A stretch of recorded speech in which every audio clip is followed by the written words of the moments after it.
What if everything you thought you knew about the forbidden fruit was wrong? For centuries, we've been told a version of the story that seems simple. Adam, Eve, a serpent, and an apple. But what if this image was nothing more than a misunderstanding? A distortion of a truth far more profound, far more shocking than we ever imagined. The story of Eden is one of the most well-known in human history, yet few have truly questioned its details. Why an apple? Why a serpent? And most importantly, why was this fruit so dangerous that it led to humanity's exile? What if the fruit itself was never the real issue? What if the knowledge it contained was the true game changer? Something so powerful that it altered the course of history forever. The truth is, ancient texts like the Book of Enoch describe the Garden of Eden in ways that challenge everything we've been taught. The forbidden fruit may not have been an apple at all.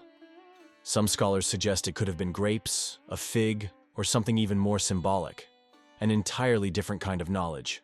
One that transformed Adam and Eve in ways we still struggle to understand today. But here's where it gets even more intriguing. What if the true danger of the fruit wasn't in eating it, but in the fact that it was consumed before its time? Knowledge, when acquired too soon, can be a blessing or a curse.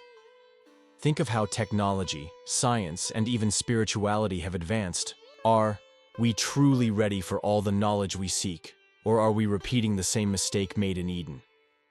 Get ready, because what you're about to uncover will change the way you see this ancient story forever. The identity of the forbidden fruit, the real role of the serpent, and the hidden truths buried beneath centuries of interpretation. Once you see it, you won't be able to unsee it. Are you prepared to take a bite of the real truth? Since the dawn of humanity, few mysteries have sparked as much curiosity as the forbidden fruit. What was this fruit that, according to Scripture, changed the course of mankind forever? Many traditions point to the apple, but is that really the truth? Or was this belief merely a historical misunderstanding perpetuated over the centuries? If we think about it, the Bible itself never mentions an apple. The term forbidden fruit has been interpreted in various ways throughout history but was never explicitly defined. This raises an interesting question. What if the true identity of this fruit was distorted by culture and art, rather than clearly revealed in the sacred text?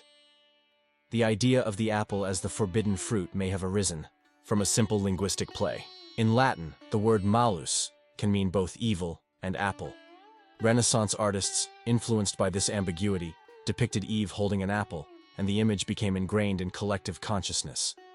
But what if the real forbidden fruit was something entirely different? Some scholars suggest that it may have actually been a grape, a fig, or even wheat. Why? Because in various biblical passages and apocryphal texts, these fruits and plants are associated with knowledge, temptation, and spiritual transformation. The Book of Enoch, an ancient text filled with intriguing details, describes a very different scenario from what we are used to hearing. According to this account, the Garden of Eden was a place of unparalleled splendor, and the forbidden fruit had unique characteristics, distinct from the traditional red apple that popular culture has led us to imagine. If we analyze the story more closely, we realize that the real focus is not the fruit itself, but what it represents. Knowledge has always been a powerful tool. In various religious and mythological traditions, access to divine knowledge is a turning point between innocence and full awareness. The real question here is not whether Eve ate an apple or a grape, but what that act symbolized. What truly happened was the introduction of humanity to something previously unknown. What if the true forbidden fruit was actually a metaphor for the awakening of consciousness? Think about this. What is more dangerous, a mere physical fruit, or forbidden knowledge? Since ancient times, humanity has been driven by the desire to uncover what lies beyond the veil of the unknown, and often, what is hidden can change everything in the blink of an eye. Imagine you have access to a book containing all the secrets of the universe. Would you open it, knowing you could never go back? This was the dilemma faced by Adam and Eve, and in a way, it remains the dilemma of humanity to this day. Some believe that the true forbidden fruit was not something to be eaten, but something to be learned. What if, instead of a fruit, it was an idea, a concept, or even a spiritual revelation? If we view it from this perspective, we see that the story of Eden might be far deeper than it appears at first glance. This interpretation also raises another question. If the forbidden fruit represented access to knowledge, was eating it a mistake or an inevitable evolution? After all, knowledge and temptation have always walked hand in hand. Looking at the modern world, we can see echoes of this same story in our own reality. The relentless pursuit of information, power, and understanding. Does it bring us closer to or further from divine truth? How prepared are we to handle the weight of wisdom? At the end of the day, the identity of the forbidden fruit may not be the main issue. Perhaps the more important question is, what does the pursuit of knowledge truly mean? And what are the consequences of obtaining something we were never meant to have? And what if the answer to this mystery isn't in the fruit itself, but in the one who offered it? Who was truly behind this temptation? And what was their real intention? This leads us directly to the next stage of our journey. The Book of Enoch is one of the most mysterious and controversial ancient texts ever discovered. Unlike the canonical books of the Bible, it offers a unique perspective on the Garden of Eden, describing details that most traditional scriptures omit. What if Enoch himself had witnessed the garden firsthand? His vision reveals elements that challenge our common understanding of this sacred place. According to Enoch, Eden was not just a physical paradise, but a realm where divine and earthly realities intertwined. He describes it as a place beyond human comprehension, where the very air carried an essence of wisdom. Unlike the traditional image of a lush garden, Enoch portrays it as something far grander, almost like a celestial domain where knowledge flowed freely. One of the most astonishing aspects of Enoch's vision is his depiction of the forbidden fruit. While many assume it was an ordinary fruit from an earthly tree, Enoch describes it as something luminous, almost pulsating with divine energy. It wasn't just a source of temptation. It was a vessel of hidden knowledge, capable of transforming those who consumed it. Enoch also speaks of a tree unlike any other, one whose roots were deeply entwined with the fabric of creation itself. Could this mean that the forbidden fruit was never meant for human consumption because it contained knowledge too great for mankind to bear? This interpretation challenges the idea that the fruit was a mere test. It suggests that it was a gateway to something far beyond human understanding. The presence of celestial beings in Eden is another key element in Enoch's account. He describes the Watchers, angelic entities assigned to guard the sacred garden, yet some of them became corrupted by their own curiosity. These beings did not just observe humanity, they influenced it, offering knowledge that was both a gift and a curse. Could it be that the true temptation in Eden wasn't just about eating a fruit, but about receiving forbidden knowledge from these divine beings? Interestingly, Enoch's writings suggest that Eden still exists, but in a different plane of existence, hidden from human sight. He describes seeing a radiant expanse, a place untouched by time, where the original purity of creation remains intact. If this is true, does it mean that Eden was never truly lost, but rather concealed until humanity is ready to understand its secrets? The notion that Eden was more than a garden aligns with the idea that knowledge itself is neither good nor evil. It all depends on how it is used. Enoch's account implies that the true lesson of the forbidden fruit was not about punishment, but about responsibility. Once knowledge is gained, it can never be undone, and with it comes the burden of choice. What makes Enoch's vision even more intriguing is his description of a cosmic order that was disrupted by humanity's actions. The fall from Eden was not just about exile. It was about the imbalance caused by accessing knowledge prematurely. If we consider this in modern terms, it's similar to humanity discovering technology or science beyond its ethical understanding. The very idea of forbidden knowledge is something we see throughout history. From ancient alchemy to modern artificial intelligence, mankind has always struggled with the question, just because we can, does that mean we should? Enoch's writings seem to warn us that there are some truths that require preparation before they can be fully grasped. Many spiritual traditions echo this sentiment. In some esoteric teachings, it is said that wisdom is given only to those who seek it with pure intent. This resonates deeply with Enoch's vision. Perhaps the fruit itself was not forbidden, but rather the way it was obtained. Could it be that Adam and Eve were not ready, and that their downfall was not the knowledge itself, but the impulsive way they pursued it? Enoch's journey through Eden was not just about revelation. it was about understanding the weight of knowledge. He was granted access not as a trespasser, but as a witness, someone entrusted with divine insight. This contrasts sharply with Adam and Eve, who took rather than received. The difference? Humility versus entitlement. Ultimately, Enoch's vision invites us to rethink everything we assume about the Garden of Eden.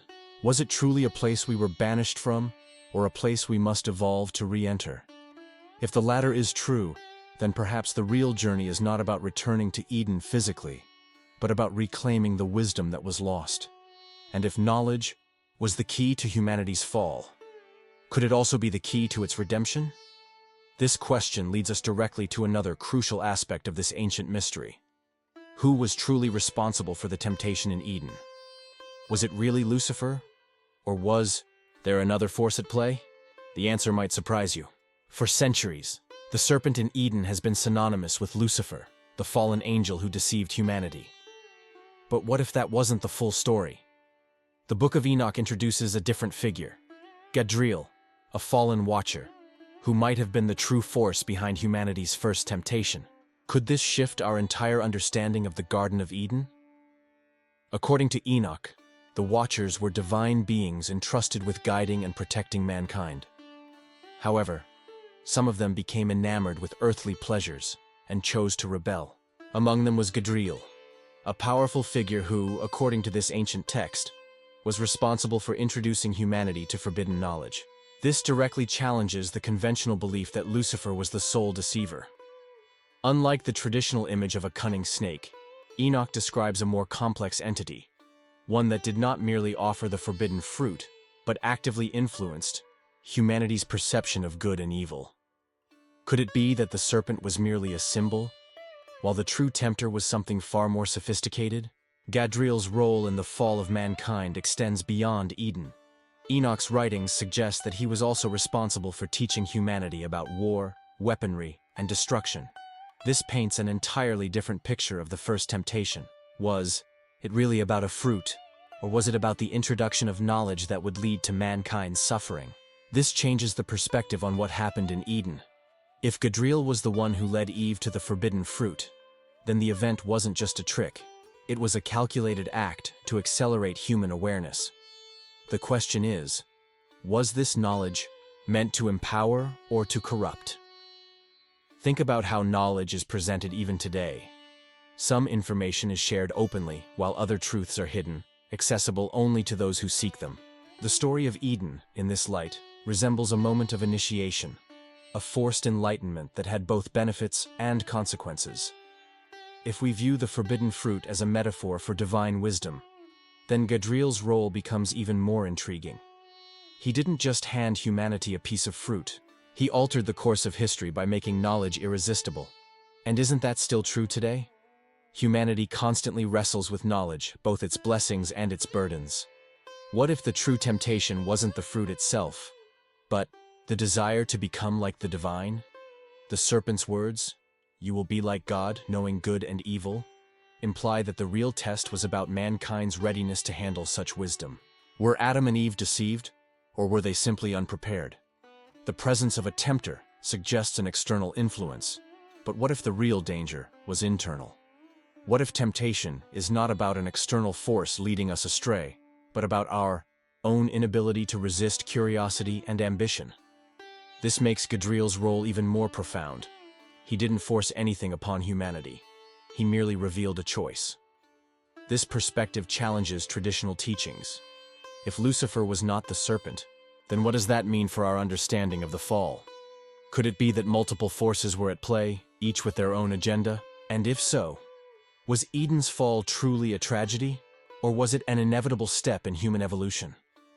Many spiritual traditions suggest that true wisdom comes with a cost. Enoch's writings imply that knowledge itself is not evil. What matters is how it is used. The question is, were Adam and Eve punished for seeking wisdom, or for the way in which they obtained it? If Gadriel was the true tempter, then the story of Eden becomes less about rebellion and more about transformation. Instead of a simple act of defiance, it becomes a moment where humanity was thrust into a new reality, one where they could no longer remain ignorant. And so, the mystery deepens. If the first temptation was not simply an act of deception, but an initiation into knowledge, then what does that say about the consequences that followed? Could it be that the true punishment was not exile, but the responsibility that came with enlightenment? This leads us to another fundamental question. What exactly was the forbidden tree, and why was its fruit so powerful? For centuries, people have speculated about the true nature of the forbidden tree in Eden. Was it just an ordinary tree, or did it possess qualities far beyond human understanding? The Book of Enoch describes it in a way that challenges the common perception. According to his vision, the tree was unlike anything found on earth, its fruit radiant, its aroma intoxicating, and its presence overwhelming. Unlike the apple tree that popular culture has embraced, Enoch's account suggests something far more complex. He describes the tree as bearing clusters of fruit, much like grapes, but with an otherworldly glow. Could this mean that the tree was not just a source of physical nourishment, but also a conduit of divine energy? If so, then eating its fruit wasn't just an act of rebellion, it was an act of transformation. What if the tree itself was never meant to be consumed? Some scholars believe that the tree of knowledge was placed in Eden not as a test, but as a safeguard, something reserved for a time when humanity would be ready. This raises the question, was the real issue that Adam and Eve ate the fruit, or that they did so prematurely? Consider how knowledge works in our own world. There are things a child is not ready to learn until they have the maturity to handle them. What happens when someone is exposed to truths too early, before they have the wisdom to process them? The consequences can be overwhelming, even destructive. The description of the tree also carries deep symbolic meaning. Grapes, in many ancient traditions, represent wisdom, divine blessing, and sometimes even excess. Could it be that the forbidden tree was meant to symbolize both the potential and the peril of knowledge? Like wine, which can bring both celebration and destruction, knowledge can elevate or corrupt, depending on how it is used. Another fascinating aspect of Enoch's vision is the aroma of the tree. He describes it as having a fragrance unlike anything in the known world, so powerful that it could draw beings toward it. This detail is significant because scent is one of the strongest triggers of memory and desire. Could it be that the forbidden tree's true power wasn't just in its fruit, but in its ability to awaken something dormant within humanity? Some traditions suggest that the forbidden tree was not just a single entity, but part of a dual system, paired with the tree of life. This contrast between knowledge and eternal life suggests a balance that was disrupted. What if Adam and Eve had first eaten from the tree of life? Would their understanding of knowledge have been different, more complete? The idea that the tree itself was radiant also raises another question. Was it a physical tree at all, or something else entirely? Some scholars argue that the fruit was not a literal food, but a metaphor for divine enlightenment. In this sense, the act of eating could represent an irreversible awakening, one that could never be undone. The idea of forbidden knowledge appears across countless mythologies. In Greek legend, Prometheus stole fire from the gods and gave it to humanity, leading to both progress and suffering. In Sumerian tradition, Enki gifted humans with wisdom, defying divine decree. The theme is always the same. Knowledge brings power, but power comes with consequences. If the tree was not meant for humanity at that time, why was it placed within reach?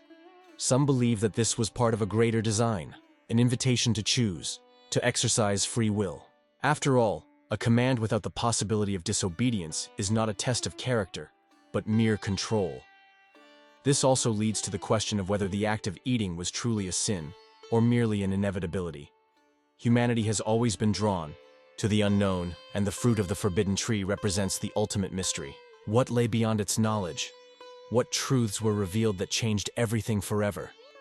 And if the tree was more than just a source of temptation, if it was in fact the key to something greater, what does that say about the consequences that followed?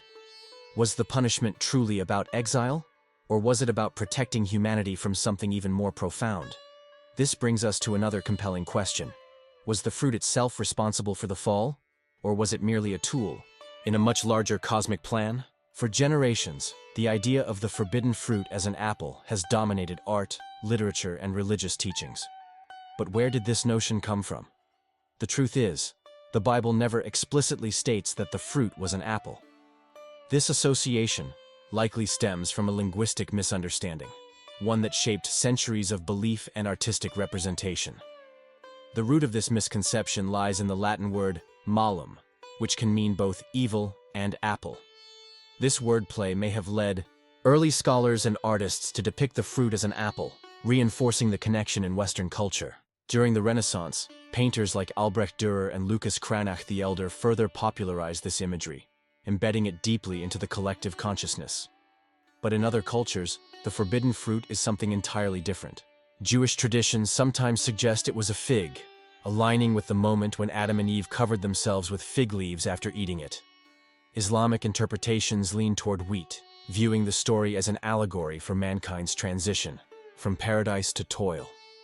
Could it be that the true fruit depends on cultural perception rather than a singular truth? The concept of a forbidden fruit is not unique to Christianity. Many ancient traditions feature stories of divine knowledge being hidden from humanity. In Greek mythology, Pandora's box unleashed both suffering and wisdom. In Norse legends, Odin sacrificed himself to gain the knowledge of the runes. The theme remains consistent. Knowledge is a double-edged sword, bringing both enlightenment and consequence. Even outside religious contexts, we see parallels to this idea. Think of classified government secrets, advanced scientific discoveries, or even hidden histories that, when revealed, change the way we understand the world. The forbidden fruit may not be about a literal fruit at all, but about the power of information and the responsibility that comes with it. The Western world may have settled on the apple, but in other parts of the world, interpretations vary. In ancient Mesopotamian texts, sacred gardens often feature date palms, while in Chinese mythology, peaches grant immortality. If the forbidden fruit was truly a physical object, wouldn't it make sense for different cultures to envision it through their own agricultural lens? Art and literature have played a massive role in shaping perceptions of Eden. From Michelangelo's frescoes in the Sistine Chapel to John Milton's Paradise Lost, the image of Eve holding an apple is deeply ingrained in Western storytelling. But the more we investigate, the more we see that this image is not a historical fact, but an artistic choice. This raises a critical question. If the depiction of the fruit has been misunderstood, what else about the Eden narrative might we have misinterpreted? Could it be that we have been focusing on the wrong details while missing the bigger lesson hidden within the story? The power of cultural perception extends beyond religious texts. History has shown that societal beliefs often shape our understanding of events. Wars, scientific breakthroughs, and even moral values have been rewritten through the lens of culture. If the forbidden fruit can shift meaning based on language and tradition, what other truths might have been reshaped over time? Understanding. This cultural evolution forces us to look beyond surface-level interpretations. The story of the forbidden fruit was never about the fruit itself. It was about the choice, the temptation, and the consequences of pursuing knowledge before its time. If we strip away artistic influence, linguistic quirks, and cultural biases, what remains is a lesson far deeper than a simple bite of an apple. This also leads us to question, what if the fruit itself wasn't the real focus? What if the key to understanding Eden lies not in what was eaten, but in what it symbolized? And if that's the case, could the true significance of the forbidden fruit lie in what it represents rather than in what it was? This takes us into another fascinating discussion. What if the fruit wasn't a fruit at all, but something far more profound? One of the most intriguing theories about the forbidden fruit is that it may have been grapes. This idea is not as far-fetched as it seems. Grapes have long been associated with divine blessing, fertility, and transformation in biblical and historical texts. But what if they also symbolized forbidden knowledge? Could the fruit that changed humanity's fate have been something much more symbolic than we ever realized? Grapes hold deep spiritual significance across various traditions. In Christianity, wine produced from grapes is seen as the blood of Christ, a symbol of both sacrifice and redemption. In ancient Israel, vineyards represented prosperity and divine favor. If the forbidden fruit were grapes, could it mean that Adam and Eve were not just consuming physical nourishment, but something with profound spiritual implications? The Book of Enoch describes the forbidden tree as bearing clusters of fruit, glowing with an ethereal light and exuding an intoxicating fragrance. This imagery closely resembles descriptions of grapevines, which have always carried connotations of both indulgence and wisdom. If this interpretation is correct, then perhaps the act of eating the fruit was not about physical temptation, but about a premature initiation into higher knowledge. Consider how grapes function in human history. They have been used to create wine, a drink associated with both enlightenment and excess. The ancient Greeks worshipped Dionysus, the god of wine and ecstasy, who granted divine knowledge but also led his followers into madness. This dual nature of grapes, as both a gift and a potential curse, parallels the knowledge granted to Adam and Eve. If we view the forbidden fruit through this lens, it aligns perfectly with the themes of transformation and consequence. Wine, when consumed in moderation, can bring joy and revelation, but when taken to excess, it can lead to downfall. Could this be the deeper meaning behind the fruit in Eden? That knowledge itself is not inherently evil, but its misuse or premature acquisition leads to corruption. The symbolism of grapes also appears in the story of Noah. After the flood, Noah planted a vineyard, made wine, and became intoxicated, leading to an event that changed the course of his family. This connection suggests that the introduction of fermented grapes, and by extension knowledge, was always a turning point in human history. In Jewish mysticism, the grapevine represents the connection between the physical and the divine. It is said that certain truths are like unripe grapes, bitter and difficult to digest when consumed too soon. But when allowed to mature, they become sweet and nourishing. This idea aligns perfectly with the Eden narrative. Was humanity simply not ready for what the fruit contained? Some scholars argue that the forbidden fruit being grapes makes more sense than the traditional apple theory. Apples do not play a significant symbolic role in biblical times, whereas grapes were revered. If the fruit was indeed grapes, then perhaps the story of Eden is less about disobedience and more about the responsibility that comes with wisdom. The connection between wine and divine wisdom extends beyond the Bible. In the Sumerian epic of Gilgamesh, the hero seeks immortality and finds a sacred plant, which he ultimately loses to a serpent. An eerie parallel to the Eden story. Many ancient traditions viewed wine as a drink of the gods, capable of granting insight, but also leading to ruin. If we return to Enoch's vision of Eden, the description of glowing, fragrant fruit aligns more closely with grapes than any other fruit mentioned in Scripture. The intoxicating allure of the tree may not have been about hunger, but about a desire for deeper understanding. An irresistible call to something beyond human comprehension. This raises a question. Was the act of eating the forbidden fruit really about defiance, or was it about an attempt to attain something prematurely? In many wisdom traditions, knowledge is meant to be given at the right time and in the right way. When taken too soon, it leads to imbalance, just as unripe grapes can be sour and difficult to digest. Ultimately, whether the fruit was grapes, figs, or something else entirely, the message remains: knowledge has a cost. It is not merely about what is consumed, but about how and when it is received. Perhaps the true lesson of Eden is not about punishment, but about the sacred timing of revelation. And if this is true, then the story of the forbidden fruit is far more than just an account of temptation. It is a lesson on the weight of wisdom. But if the fruit itself was merely a symbol, then what was it actually meant to represent? Could the real meaning of the forbidden fruit be something even more profound than we ever imagined? What if the forbidden fruit was never about a physical object at all? Many scholars argue that the story of Eden is not about a literal tree and fruit, but a metaphor for something far more profound. Could it be that the real meaning behind the fruit is tied to wisdom, consciousness, or even the power of creation itself? Throughout history, knowledge has been depicted as both a blessing and a burden. In many spiritual traditions, enlightenment is not something that can be rushed. It must be earned, cultivated, and properly understood. The story of the forbidden fruit may represent the idea that true wisdom, when acquired prematurely, can lead to chaos rather than enlightenment. Some interpretations suggest that the fruit symbolizes speech, the ability to name, define, and understand the world. In the biblical narrative, Adam and Eve's awareness changes immediately after eating it. They recognize their own nakedness, an indication that they had developed self-awareness and the ability to see themselves in a different light. This suggests that the fruit was not about physical sustenance, but about the sudden awakening of consciousness.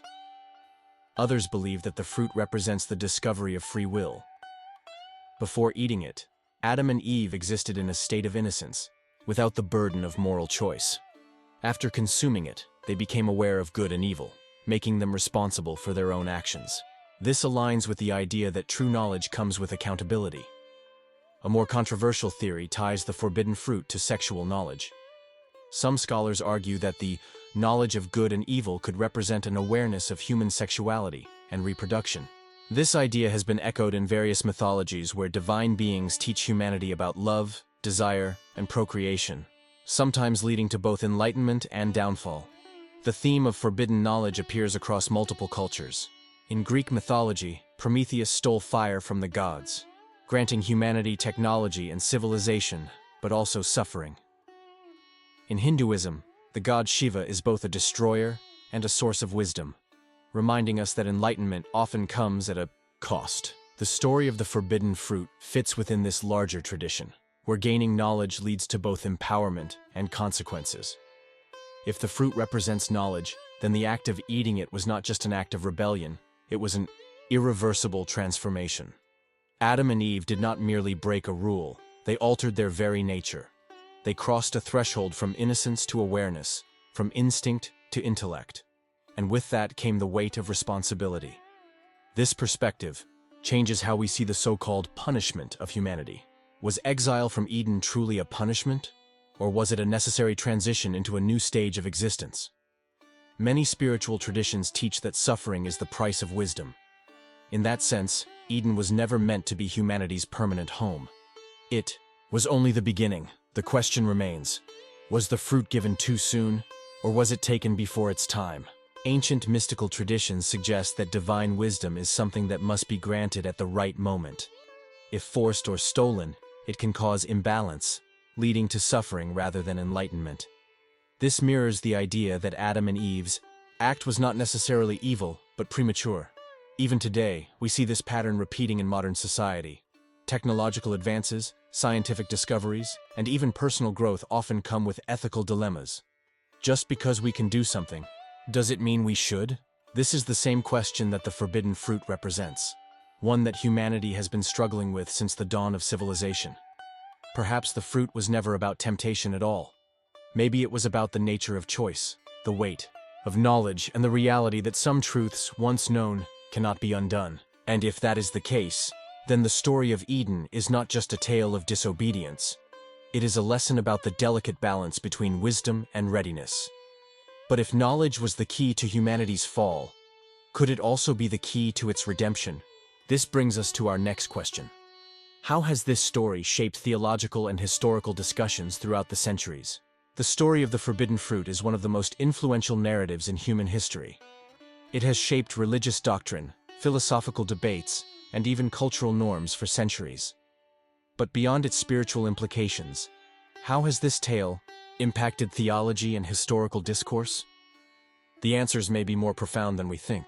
In Christian theology, the fall of man is seen as the origin of sin, marking the need for redemption through Christ. This doctrine, known as original sin, has influenced how humanity perceives morality, free will, and divine justice. If Adam and Eve's actions necessitated salvation, then the forbidden fruit is not just a symbol of disobedience. It is the catalyst for the entire biblical redemption arc. But not all religious traditions interpret the story the same way. In Judaism, the Eden narrative is often viewed as a metaphor for human nature rather than a literal fall. The focus is less on sin and more on the evolution of human consciousness. This perspective suggests that eating the forbidden fruit was not a transgression, but an essential step in mankind's spiritual journey. Islamic teachings also offer a different angle. In the Quran, Adam and Eve's mistake is acknowledged, but their repentance is accepted, and they are not viewed as permanently cursed. This interpretation emphasizes divine mercy and the idea that knowledge itself is not inherently evil, only the misuse of it leads to downfall. Historically, the story of the forbidden fruit has been used to justify various social structures and ideologies. Some have argued that it reinforces patriarchal control, portraying Eve as the source of mankind's downfall. This interpretation, however, is increasingly challenged by scholars who see the story as a deeper allegory for human choice rather than gender blame. The impact of this narrative extends into art, literature, and philosophy. From John Milton's Paradise Lost to medieval Christian paintings, the imagery of the forbidden fruit has been a central theme in storytelling. But each retelling reshapes the original message, adapting it to new cultural and theological understandings. Philosophers throughout history have debated the meaning of the fall. Was it a tragedy or an awakening? Thinkers like Augustine framed it as a catastrophic loss of innocence, while others, like Hegel, saw it as a necessary step in the unfolding of human freedom. The question remains, did humanity fall, or did it rise? Even science has engaged with this narrative. Some scholars compare the Eden story to evolutionary psychology, suggesting that the knowledge of good and evil represents the dawn of self-awareness in early humans. This perspective sees the forbidden fruit as symbolic of the moment when our ancestors developed moral reasoning, setting us apart from other species. The broader historical impact of this story is undeniable. It has shaped laws, ethical debates, and even political ideologies. The idea of a lost paradise and a longing to return to innocence has influenced everything from utopian literature to modern movements that seek to restore society to a perceived golden age. But what if the real lesson of the forbidden fruit is not about loss, but about transformation? If knowledge was the catalyst for humanity's exile, then learning and wisdom might also be the key to redemption. Perhaps the true message is not one of punishment, but of responsibility, of learning how to wield knowledge with wisdom. This brings us to the final question. If the story of the forbidden fruit is ultimately about the pursuit of knowledge, what does that mean for us today? Could it be that our own quest for truth, enlightenment, and understanding is part of the same journey that began in Eden? Now that we've uncovered the deeper mysteries of the forbidden fruit, one thing becomes clear. This story was never just about a fruit. It was about knowledge, responsibility, and the irreversible transformation that comes with enlightenment. The real question is, what will you do with this understanding? History has shown us that knowledge is power, but power without wisdom can lead to destruction. From ancient myths to modern discoveries, humanity has always sought forbidden knowledge. But are we truly prepared for the consequences of what we seek? Just like Adam and Eve, we stand at the crossroads between innocence and awareness, between blind faith and conscious choice. Think about your own journey. Have you ever learned something that changed your entire perception of the world? A truth so profound that you could never go back to the way things were? That is the essence of the forbidden fruit. It is not about punishment, but about evolution. Growth comes with challenges, and wisdom comes with responsibility. So now, the question remains, what is your forbidden fruit? What knowledge are you seeking, and how will you use it? Will you chase truth blindly, or will you seek understanding with wisdom and patience? The choice, as it was in Eden, is yours to make. If this journey has made you think, then don't stop here. There's always more to uncover, more to question, more to learn. Subscribe, turn on notifications, and continue exploring these hidden truths with us, because the search for wisdom never ends, it only begins.